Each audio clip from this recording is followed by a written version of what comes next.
Okay, it's going to be a review of Bound for Glory 2021 from Impact Wrestling, the first Bound for Glory or TNA Impact pay-per-view I've ordered in about 9 years, since Bound for Glory 2012. So it's been a really long time. So so definitely credit Josh Alexander, TJP for that Iron Man match. You know, the association with Christian Cage and Kenny Omega with Impact, I think that had a lot to do with it. So yeah, I think that created a lot of buzz for this show right here. But the show from top to bottom is not something I would recommend. It was definitely a chore to sit through. I thought the main event was good, but I felt like they really could have got more out of Josh and Christian, considering, you know, the insane amount of buildup and the lack of depth that this card had. This definitely felt more like a boxing pay-per-view. I just wasn't a big fan of the late start time. It started at 10 p.m. So instead of just enjoying the show, you're kind of fighting and trying to will yourself to stay up by eating crap and, just trying to stay up. And that's how you get sick, But I don't know. I'm just in favor of them starting these pay-per-views a little bit earlier. But I get the reason, maybe because the West Coast can see it, but at the same time they could watch the replay. So, yeah. If you haven't seen the Josh Alexander Christian match, I would definitely say it's worth checking out.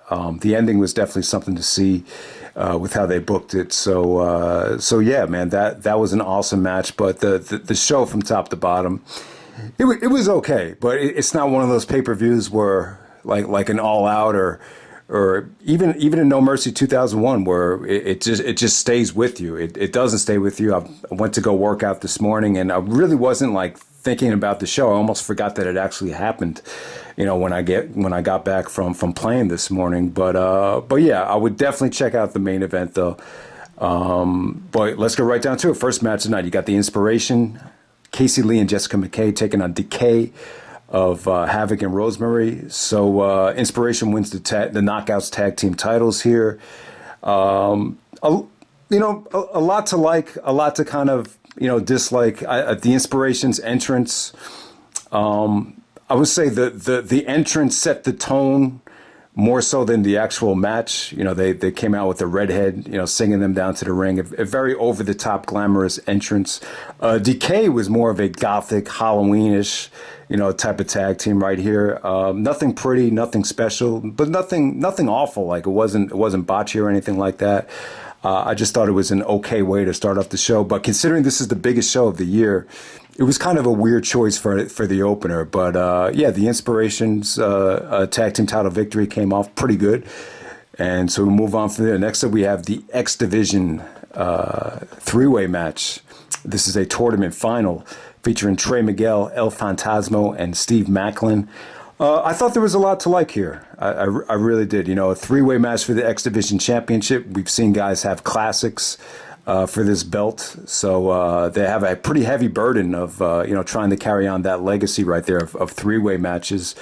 But yeah, Trey Miguel, God, I want to compare him to more of I think Ricochet's kind of a bad comparison. Maybe more like a Ricky Starks, combination of like a Ricky Starks meets Ricochet. Very toned, very athletic, very, very crisp in a lot of his moveset. He actually went over here. I was impressed with him. Steve Maclin did some really vicious spears. I think it was El Phantasmo. He was going for the Tajiri, like springboard elbow, and Maclin actually spears him underneath the bottom rope. That got like a holy shit chance. That was probably the spot of the match.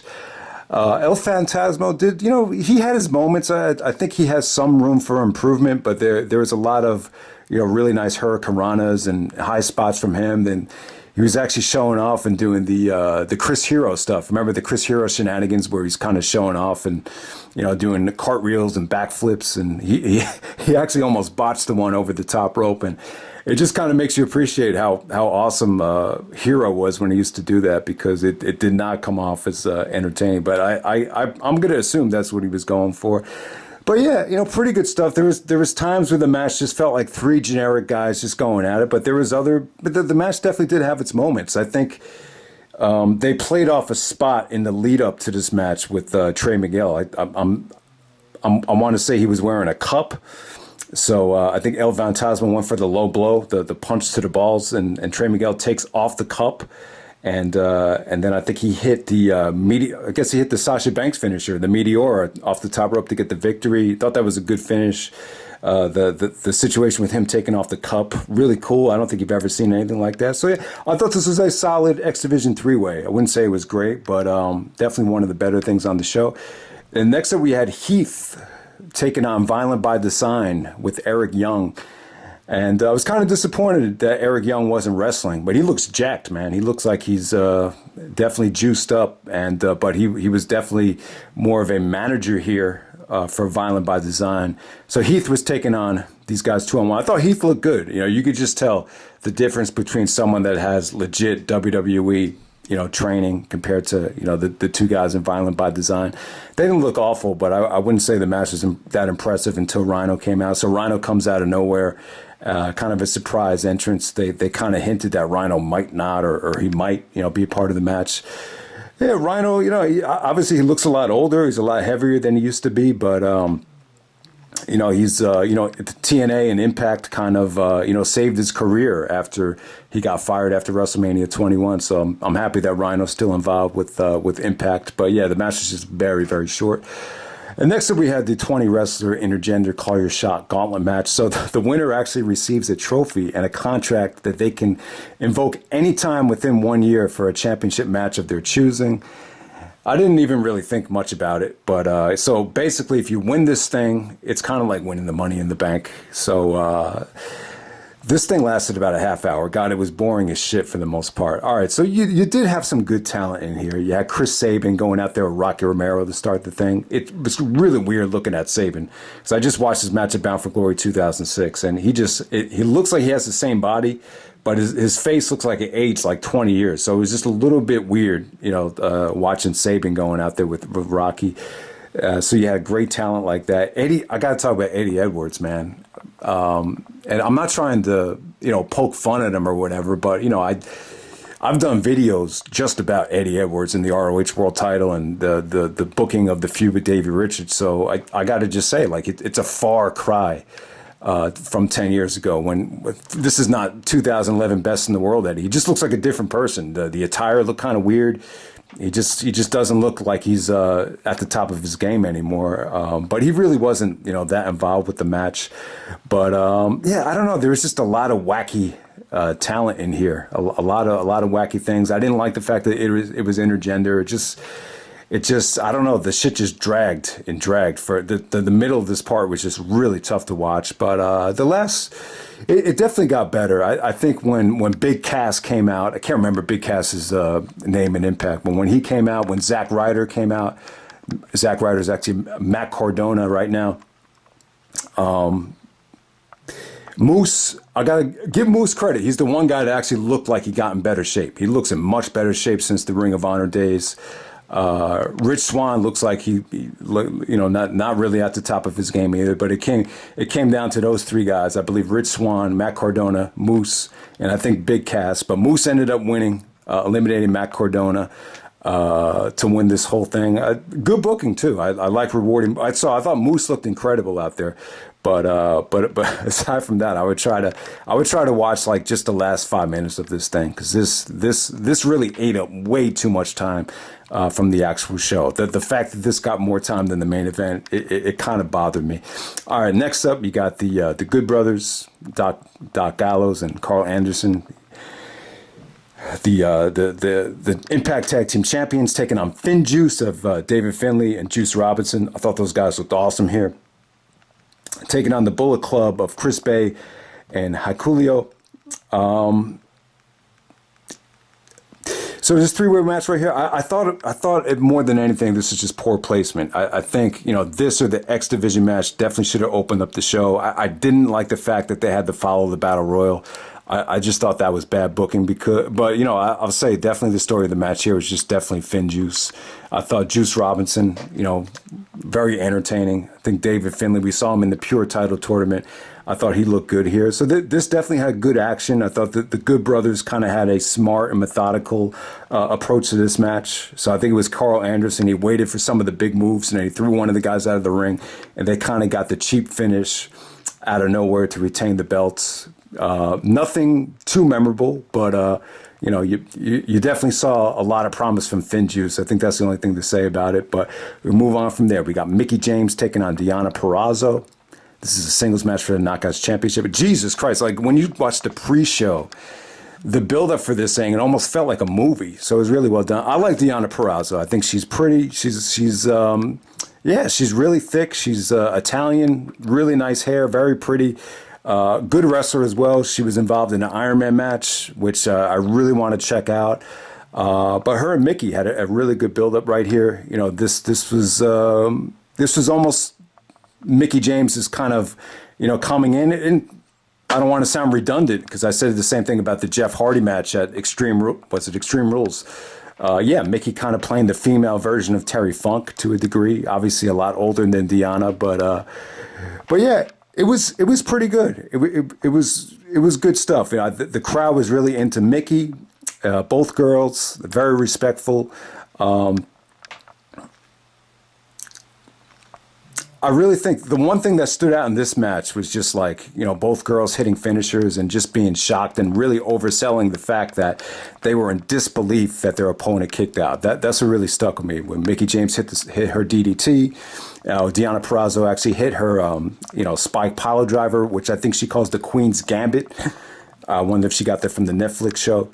But yeah, man, Deonna Purrazzo, I need to see more from her. I can't really say I'm blown away by her wrestling ability, but in terms of technique and in terms of her delivery with certain things, I'm pretty impressed. But from an athletic standpoint, I just need to see more to know like if she definitely has a future within WWE or AEW or whatever. But yeah, big win for Mickie James. I was shocked Mickie went over here. But yeah, congrats to Mickie. I think she's one of these girls that just gets better with age. I think she was in really good shape for this match. So yeah, pretty good stuff. Just nothing mind blowing, nothing to rush out of your way to see. And then we move on to the main event. We got for the Impact World Championship. So Josh Alexander does the Austin Aries thing where he's the X Division champion and he cashes it in by choosing option C to give up the X Division title and challenge Christian Cage for the Impact Championship. So Christian won this thing from Kenny Omega on the first match of Rampage, which was an awesome match. And I'll definitely say Christian's matches, I would say both matches against Kenny Omega were better than this. This was definitely not as good as Josh Alexander's Iron Man match with TJP. But this was really good stuff, man. I just feel like this being under 20 minutes was a little bit of a slap in the face. I just wish it had gotten more time. I just wish it had a little bit more of a chance to unfold here. You could argue that they got the right amount of time. Christian and Kenny Omega definitely went a lot longer than this. I want to say they went 10 minutes longer than this. So I was just a little bit disappointed at the length of the actual match. But Josh is a great wrestler. I would definitely say he's a top 10 wrestler in the United States right now. I think Impact definitely has a diamond in the rough on their hands. So yeah, I mean, he was awesome here. He had his family at ringside. That definitely played into the finish here. But yeah, he did some really, really creative things. He actually busted out the WrestleMania 19 spot where he Germaned Christian onto the bottom. He actually hit the bottom turnbuckle. When Angle did it to Brock, it was the top turnbuckle. So it was cool that he did that. Josh actually busted out the Chaos Theory. So you could tell he's a really old school ROH fan of Kurt Angle. There's a lot of similarities between him and Kurt Angle. Obviously, he actually won with the ankle lock. So that was cool. But yeah, Christian's a very crisp wrestler. I think Christian didn't look at his best here, but he busted his ass to really, put Josh Alexander over, did him the favor. What really stood out here was the belly to belly. Christian counters the belly to belly into a frog splash. So it definitely had a lot of drama, a lot of good moments, a lot of exciting action for the most part. And Josh is just a very crisp wrestler. He's just very seasoned and terrific shape. And so he actually wins by submission with the ankle lock, and then after the match is over, he starts celebrating with his wife and his kids, and I mean it was pretty emotional. And it's kind of like they took two negatives and did something really creative here. And, you know, Seth Rollins and Austin were actually talking about this on their podcast about, you know, Seth wasn't a big fan of, you know, tagging up with Becky. And Austin said he wasn't, you know, anytime they used his wife in the storylines, he wasn't, you know, a huge fan of it, especially as a babyface. So you almost have this like Ricky Steamboat type of ending here where, you know, you remember when Steamboat was the NWA champion, he had his wife and kid in the ring with him or escort him to ringside. So you have that going on. And this is almost like Edge trying to cash in on Benoit when, you know, Benoit's celebrating with his son at WrestleMania 20. I think his son's, I can't remember if Nancy actually got into the ring, but it would have been the equivalent of that happening. And you never really thought of like something like that actually happening. So Moose actually cashes in this Call Your Shot trophy, and yeah. He cashes it in on Josh Alexander, spears him, and you know, that's how it ends. Very, very deflating victory, very head scratching, but at the same time, pretty creative though, because you know I'm not a big fan of the whole Money in the Bank thing, and I think sometimes that can ruin a babyface when they, you know, bring out their wife and, you know, start tagging up with their girlfriend or whatever, and you've seen it happen from time to time. But yeah, the whole Moose thing was something I didn't see coming. I almost turned off the show before it even happened. I think I was trying to get to sleep by the time it actually took place. But yeah, man, the Josh and Christian match, I would definitely say it was a great match. It was definitely on the 4-star level. But when I just look back on this show, and this is a whole debate where you don't need to have a long ass match for it to be great. But I think this is a situation where I just wanted to see it kind of unfold. You know, maybe some more drama, maybe some more anticipation for that finish. I don't know. I think it could have been better, but at the same time, I can't say like I'm disappointed or I think it wasn't worth ordering this to see that match. So yeah, I kind of regret ordering the show, and most of it just had to do with, you know, the late start time, because you found yourself just trying to will yourself to stay up instead of just appreciating the show for what it was. And I have to say, like, there's a lot of stuff in the undercard that definitely felt like, you know, it was very indie. Just stuff that just wasn't quite ready for prime time. I think, you know, the atmosphere was not great, I would say. This felt more like an AAW, more of an indie crowd, maybe even more of an Evolve type of atmosphere. So yeah, definitely not even on the same level as like a Bound for Glory 2005 from the Impact Zone. But yeah. Still some good. The show definitely had some moments, and you definitely tell. Like a lot of promoters, they like to have their babyface chase a heel champion. So with Josh Alexander and Moose, it looks like they'll be doing that. You know, heading into Turning Point or heading into the next pay-per-view or whatever. But yeah. So if you haven't seen the show yet, or if you have seen it yet, let me know what you thought of it, and I'm out. All right.